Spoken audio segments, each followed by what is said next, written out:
Hello Sagittarius friends, I'm Annie Botticelli and welcome to my Sagittarius May 2022 Astrology Must-Knows Horoscope Forecast. Definitely go to anniehelpsyou.com. That is the interface for all the free goodies I make for you each month. I do all kinds of things like written horoscopes up a month ahead, and there's just so much there that you can see at that link. If by the end of the video you forget that website address, if you're watching on YouTube, you can click on the little more button with the arrow in the bottom right of the video, and it will reveal the notes that will have links. And if you are a podcast listener, you can look at the notes below the podcast. I am celebrating 100,000 subscribers just a couple of days before recording this on YouTube. So I am very excited and very honored to support you all over this decade that I've been doing this work. And thank you for your support and that big milestone for me in my work. This is for you if Sagittarius is your sun sign, your moon sign, your rising sign, or any other Sag placements that you have, Venus, Mercury, anything in there. This is part of your astrological picture, what we're going to discuss here. And if you're a late degree Saggy like me, if your birthday is around December 15th through the rest of the sign, or you have like 23 degrees through the rest of the sign, then I highly recommend you listen to or watch my Capricorn reports as well. You very late degree people will benefit from both of those readings. So now let's talk about May must-knows. Once again, this happened in April, it's happening again in May. We have almost double the sweet aspects compared to the salty ones. So we will celebrate anything that we can, and that will definitely be part of the astrological climate this month. Another big piece here, which we'll go back to later, is the lunar eclipse at 25 degrees of Scorpio. We'll talk about the types of changes you're likely to see, and I'll give you some resources that I've created to help you even deepen your understanding more. Big changes ahead, lots of big goodbyes, big shifts within your relationship space, your deep relationships, money, those kind of things, very likely to affect you. We do have a time when the tides now are turning back in. So from March through the end of April, we were in that big push forward, free of personal planet retrogrades, where it was time to go, go, go, and do, and make your plans and buy your big things and, have your clarity and do your launches. And now for May into the middle of June, it's time to do inward and backward things, to sit on the shore and let the tide bring wonderful goodies into you, sit in your web and let food come to you, and keep your schedule light so that you can say yes to unexpected magic and surprise offers. So the less you schedule yourself during this 6 weeks or so from all of May through the middle of June, the happier you will be when something awesome comes up and you can say yes to it because you didn't overschedule. Plus, it'll save you the stress and drama of having to reschedule everything that you scheduled in that time or have it be called into question. So just try to leave everything as light as possible. Now, the dates for the tides turning back in are April 27th through around June 18th is the full retrograde cycle. The actual retrograde for Mercury is from May 10th through June 3rd. This retrograde is of special significance as well because some of it's going to oppose your sign. So this is going to mean you've got a lot of action going on in your relationship sector, which we're going to get to that. A lot of things from the past coming up, people from the past coming up, and things in patterns from the past coming up. Okay, so this has extra significance because of that. And so all of this opens us up June 19th when it's complete to our last big open window free from personal planet retrogrades of the whole year. From June 19th through August 21st, we won't have any personal planet retrogrades, and that will be a time again to go, go, go, and do, and launch and have more clarity and have more smooth flow.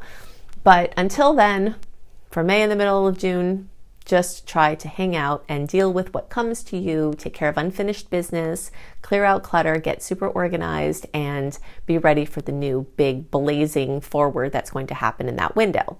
Now, the reason that's the last open window of the year is because Mars is going to be retrograde towards the end of the year, and that shadow period starts like early September for Mars retrograde, and it's long, and then we'll have another Mercury retrograde, okay? So it doesn't have to be a bad thing. I've come to love Mars retrograde. We'll talk about that as it gets closer, but it's just not the time to force things or blaze forward or have, certainty. It's more of a time, like we talk about with the retrogrades, to pull in and backwards, to be the earthworm, to go back over soil to make it rich and fertile for future growth. Now, if you don't have my book already, Planetology, How to Align with the Natural Rhythms of the Universe. Get it. Get the book because it is awesome. It's a beautiful hardcover book. It's like 350 pages, lots of details. You can walk in any Barnes & Noble. It's on the shelf. It's at Books A Million. It's at independent booksellers. You can get it online. If you are into aligning with the natural rhythms of the universe, you will love this book because it will give you all of these details and checklists of how to make your decisions in the direct and in the what kinds of things to do in the direct and retrograde time. Okay, and it's very important. But just a quick overview. The retrograde time is a time for shorter term things, bridge arrangements, meaning, so all of May into the first half of June is a time where it's better to not make a long-term decision if you can help it, because the terms of that decision are likely to change. And if you have to make a long-term decision, then just know going into it, it's probably going to be shorter term than you think. Like maybe you get a mortgage and then you wind up refinancing it, or maybe you get a mortgage and you wind up selling the house sooner than you think. It doesn't have to be a bad thing. It's just be aware that the energy of short-term changeability and things turning out a little different than you think are more likely at that time, as are people not being upfront with information that would be relevant to what you're doing, which could play very heavily into agreements and negotiations. Okay, so that's why we say to try to avoid important agreements and arrangements at that time, because they are probably going to change and you might not know everything.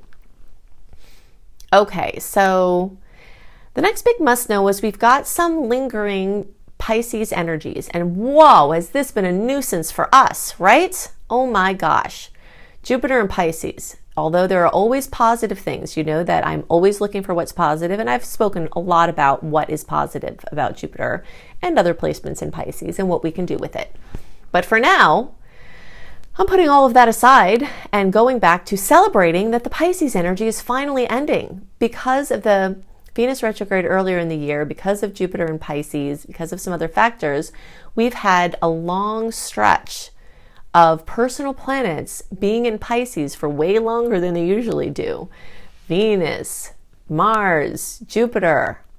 Guess what? Making a square to our sign. Guess what? Putting water on our fire, dampening everything that we're trying to do, being obstacles in the way of what we're trying to have our free flow, which has been super annoying. So, and bringing a lot of things to tend to in our home and family sector. Some of those things can be very rewarding, and we may be starting to really see the results of the extra time we've put into those home, family, and real estate types of things. But it's been hard, and it's been emotional, and it's been a lot, and it's not done yet. But this is the month where it is ending, okay? It's ending because Jupiter is going to go into Aries, and oh my gosh, it's going to be amazing for Sag. Venus is going to go into Aries, Mars is going to go into Aries, and I definitely couldn't be happier about this for us, okay? So we're going to talk more about that in a second. I just wanted to let you know that the times of the Piscean drowning us is changing. So yay. All right, so now let's talk about why I'm so excited about the Aries placements. Aries is a fellow fire sign, and Aries makes a 120-degree angle for us Saggies. So any Sag placements you have are going to get the biggest possible kisses from all of the Aries placements, and there are going to be a lot, as we talked about. In the short term, in the long term, because Jupiter is going to be in the zone of Aries from now until next May. There's going to be a short retrograde into the last couple of degrees of Pisces from October 28th through December 1st. But as of May 11th through May 17th of 2023, for all intents and purposes, we've got the blessings of Jupiter in Aries kissing our placements and helping to rev us up, give us more creativity, fuel things with our children or relationships with kids, fuel our inner child, hobbies expanding, hidden gifts coming out, romance flourishing, headway being made in any issues with, trying to have a baby, conception things, anything like that. Many Saggies are going to have better relationships with their kids, conceive a child, birth a child, something like that. And it's all very exciting. This is also a bucket list house. So all of these energies of things that you want to do, and I'm going to go into more details when we talk about what Jupiter and Aries can bring. And just know that when I go into those details, Venus and Mars are also fueling all of that fifth house or Leo goodness. All right, so that's very exciting. Now, let's see. We've got a couple of things to talk about with Jupiter before we get into other expressions of Jupiter in Aries. And I do have separate videos for these as well. So Jupiter and Neptune conjunct in Pisces, very, very big transit, rare. The last time it happened in this sign was 1856. I'm not going to go into the details here, but I wanted to mention it because it is still in effect, okay, March through May, even though the bulk of it is in April. So search for Annie Botticelli, Jupiter, Neptune conjunction. You will be glad that you did, because there are a lot of good things. And we've been dealing with a lot of crappy transits for an extended period of time, talking about like outer planet transits, the ones that are slow and just like digging. So you want to know all about anything that can have positive effects, okay? Now, on that topic, Jupiter is going to make a 60-degree, one of the most favorable in all of astrology, with Pluto, the great transformer. And that is strongest May 1st through 5th. So this month is very much covered in that beautiful aspect. April through June is when we feel it, still very strong. It's a couple of month blessing. So look for Annie Botticelli, Jupiter sextile Pluto, and you can get all of the details about what that might bring for you, okay? Now, before we go into Jupiter and Aries yummies, I did tell you we were going to talk about the eclipses. So let's go ahead and do that. Now, it is true that the Taurus Scorpio eclipse cycle is not in the best aspect for Saggies. So there are points of strife that are coming up, and this has to do with our me-we relationship, and specifically our stuff versus other people's stuff. For many Saggies, you are going to have to confront your fear of codependency and the ways that you give your power away to other people. Okay, this is a very deep hidden fear where you're afraid to set a boundary. Saggies are yes people. We say yes sometimes before we even know fully what we're saying yes to, and we get ourselves in some trouble that way, right? Oh, by the way, when I give these different degrees, and you don't know if you have what your degrees are and you want to know, go to anniehelpsyou.com, sign up for my free email newsletter, get the welcome letter. It will have the information on how you can access free software to run a free birth chart. Then you can see all your placements, you can see the degrees, then you can use the information I give you in better ways. I meant to tell you that earlier. Okay, so back to this. This energy is highlighting, from the sign perspective, everyone in the zodiac is having eclipse in Scorpio energy, which is shared resources, other people's money, inheritances, your deep, intimate, and sexual relationships, your relationship with power, people using power in the right way or not. Anything having to do with grants or loans or debt or government money or taxes, spousal money, shared money, planning for money after death, legacies, things like that. All of that's coming up in a big way. Now, so I suggest that you watch my Eclipses in Scorpio video. Go into YouTube, search for Annie Botticelli, Eclipses in Scorpio, and you will get the full gamut of what I've seen manifest for eclipses in Scorpio. Okay, so that's all Sag placements. All Sag placements also look for eclipses in Pisces or eclipses in the 12th house, because that's the house from the whole house perspective that this is going to be in for all Sag placements. Okay, and this is the house of fears, it's the house of addictions, it's the house of ancestry. So breakthroughs along the lines of your ancestry, or something that happened to someone in your family that makes sense to you, why they're doing things a certain way. Just this whole rich inner psychological space is going to be very activated with breakthrough energy and having to confront those fears. So there's a very good chance you're going to have an opportunity to see the ways that you've been giving your power away and letting fear hold you back. Now, in some cases, your fear of setting a boundary might cause you to be getting affected by other people's fears. A lot of times Saggies are pretty brave and pretty fearless, right? So sometimes we let ourselves be held back by our attachment to what other people close to us may think or experience, because we want them to be happy. We want to take care of them and do what we think is right. It's a very idealistic placement to have, Sagittarius. But there are many ways that you are letting people control you, even if they're not meaning to. Maybe they are. I'm not I'm not going to make a judgment on that. It could go either way. But you're going to have to confront, in many cases, like I said, it's going to be about codependency. Codependency is a very big topic, and it is going to be coming up. A lot of times, I'm not even going to get into the whole gamut of codependency, but look up traits of the codependent and see if you have them, and there's a very good chance that you do, okay? And now is a time when you get to confront that and hopefully make a breakthrough in setting healthy boundaries so that you're not going to let other people's fear drive your life anymore. Okay, this could be a big culmination. It's a lunar eclipse. It's a changing of a pattern. It's a clearing up of karma.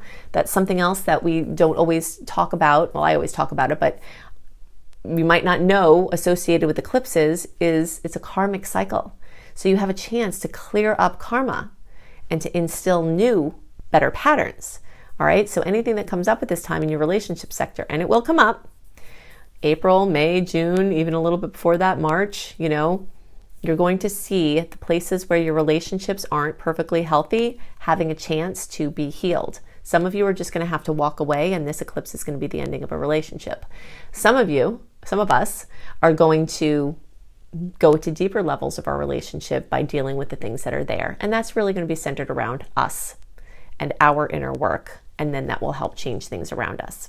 So the last big must know before we go into all of these Jupiter and Aries goodies is that if you are within the first 3 degrees birthdays, so if you're like a Scorpiotarius and your birthday is the first 4 or so days, 0 to 3 degrees, you are going to get a big Jupiter kiss from this transit this month. Okay, so everyone else is going to get their kisses, don't worry. But if you have any placements between 0 and 3-ish degrees, then you all are getting the biggest kisses first, and that is happening this month. So again, this is going to be like November 21st through 24th or 25th, somewhere around there.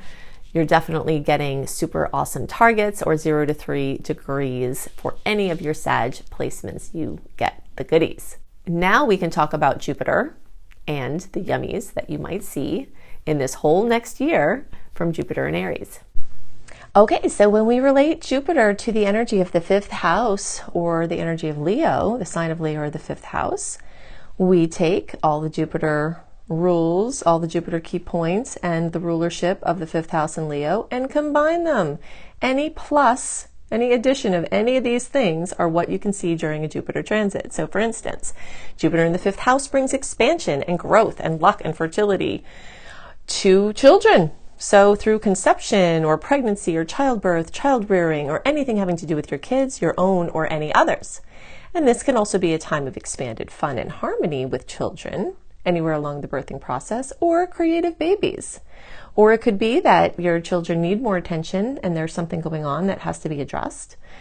And all of that is expansion in that area.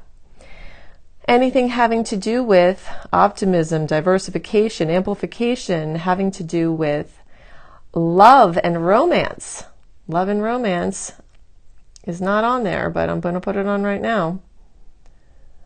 A lot of times Jupiter in this sign or house can bring in your true love, or just a person of consequence, a POC as I call them. So new love can come in now, or love you have now could be noticeably improved. If there are things under the surface, Jupiter could expand the issues so that you can solve the problems. It also increases your magnetism to your true love, and your magnetism to go big and set your big love goals to help them come true. It rules creativity of all kinds. So creative projects, hobbies, gifts, anything having to do with music, or something that puts you out in the limelight, or being seen out in front of people, singing, composing, acting. So advances in luck and opportunities in those areas can really abound at this point. Hobbies can be expanded, so you could find something that you love to do that you never knew that you would like. Or your hobbies can be amplified, added to, and can turn into business.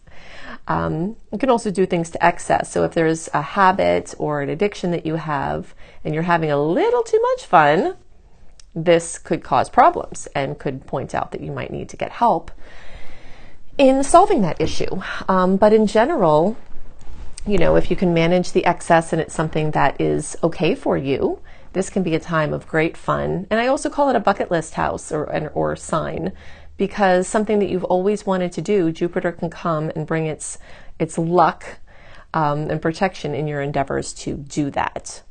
You could also discover a hidden talent on the topic of talents. So remember that any seeds planted now, even if they're not manifesting, can have a chance to grow over the next 12 years. All right? So if you are a person who's overworked, this could be the year that fun becomes a mandatory part of your life instead of a rare occurrence. So again, your perspective on fun could change or amplify. So you see how, you know how I do my work if you're familiar with this. Rather than just tell you what could happen, I want to help you understand why, so that you can go deeper and you can use your understanding to see all of the different ways that I might not mention of how this could happen. Freedom on the topic of love. You could be freed from a difficult relationship. You could be freed from a pattern within love. You could, find a little bit more space from a pattern of codependency within your long-term relationship and just, have a little more independence. All of these are ways that I have seen Jupiter manifest in the 5th house or Leo. Okay, so I've given you lots to work with to help you make the most of the energies this month and to help you understand the energetic patterns at work and play. And if you'd like more resources, I've got all of these here. You can additionally go to the little more button, the little arrow underneath the bottom right of the video. Click on that, and all of the links that I'm giving you here will be clickable, right? So if you're looking for reading options, including a beautiful, very detailed 45-minute audio of your birth chart for $33 from my brilliant husband, you can find that at anniebclarity.com. You can go to anniehelpsyou.com, sign up for my free email newsletter. This is where you can access running a free birth chart. This is where you access my 28-day in-depth virtual coaching program called Shine for free. This is also where you'll find tons of blogs, and you get lots of other perks for being on my newsletter list. If you're looking for written horoscopes by me, always up a month early, you can go to cozybysweetstarlight.com. If you haven't seen this site, go to it. It is so beautiful. We've got, me and my team have lots of amazing astrology-inspired blogs and healthy living blogs. We've got hypnosis for all the signs. We've got healing frequencies for all the signs. I've got the written horoscopes that I write. We have yoga for all the signs. So it's just a very beautiful, comprehensive site. If you're looking for free courses on how to manifest money and wellness, you can go to lumlife.com, my school, Luminous Life Multiversity, LUMLIFE. You can also find my astrology education courses here, including my behemoth of a master course called Becoming a Professional Astrologer Mastery Course, which you can fully utilize even if you don't want to be a professional astrologer, but it certainly will get you up to the level where you could be and show you how to make your business a success. And payment plans are available there too.